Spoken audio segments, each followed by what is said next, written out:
નમસ્કાર મિત્રો, અમારી યુટ્યુબ ગુજરાત અપડેટ લાઈવ ચેનલમાં તમારું સ્વાગત છે। આપ નવા હોય તો ચેનલને સબસ્ક્રાઇબ કરવાનું ભૂલતા નહીં અને વિડીયોને અંત સુધી જોતા રહો। તારીખ 22 જુલાઈ 2026 વાર બુધવારના તાજા સમાચાર। ગુજરાતમાં ચોમાસું ફરી સક્રિય બનવાની શક્યતાઓ વચ્ચે હવામાન અંગેની ચર્ચાઓ તેજ બની છે। હવામાન વિશ્લેષક અંબાલાલ પટેલે આગામી દિવસોમાં રાજ્યના અનેક વિસ્તારોમાં ભારે વરસાદની સંભાવના વ્યક્ત કરી હોવાનું જણાવવામાં આવે છે। તેમના જણાવ્યા અનુસાર બંગાળની ખાડી અને અરબી સમુદ્રમાં સર્જાતી હવામાન પ્રણાલીઓના કારણે ઉત્તર ગુજરાત, મધ્ય ગુજરાત, દક્ષિણ ગુજરાત અને સૌરાષ્ટ્રના કેટલાક જિલ્લાઓમાં સારો વરસાદ પડી શકે છે। હવામાન વિભાગ પણ આગામી દિવસોમાં કેટલાક જિલ્લાઓ માટે ભારે વરસાદની શક્યતા દર્શાવી રહ્યું છે। નીચાણવાળા વિસ્તારોમાં પાણી ભરાવાની સ્થિતિ સર્જાઈ શકે છે, જ્યારે નદી નાળાઓમાં પાણીની આવક વધે તેવી સંભાવના છે।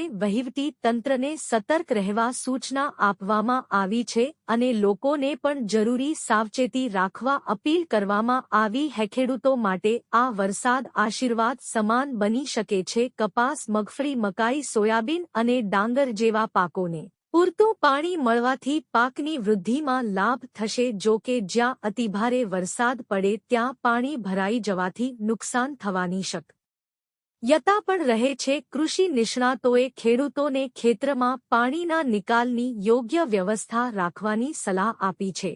રાજ્યના મોટા શહેરો અમદાવાદ, વડોદરા, સુરત, રાજકોટ, ભાવનગર, જામનગર અને મહેસાણામાં પણ વરસાદી વાતાવરણ રહેવાની શક્યતા છે। શહેરોમાં ટ્રાફિકની સમસ્યા અને પાણી ભરાવાની સ્થિતિ સર્જાઈ શકે છે। વાહન ચાલકોને ધીમી ગતિએ વાહન ચલાવવા અને અનાવશ્યક મુસાફરી ટાળવાની સલાહ આપવામાં આવી છે। આ સાથે જ વીજળીના કડાકા ભડાકા અને તેજ પવનની શક્યતા પણ વ્યક્ત કરવામાં આવી છે। માછીમારોને દરિયો તોફાની રહેવાની સંભાવના હોવાથી દરિયો ન ખેડવાની સૂચના આપવામાં આવી શકે છે। દરિયાકાંઠાના વિસ્તારોમાં રહેતા લોકોને પણ સાવચેત રહેવા જણાવાયું છે।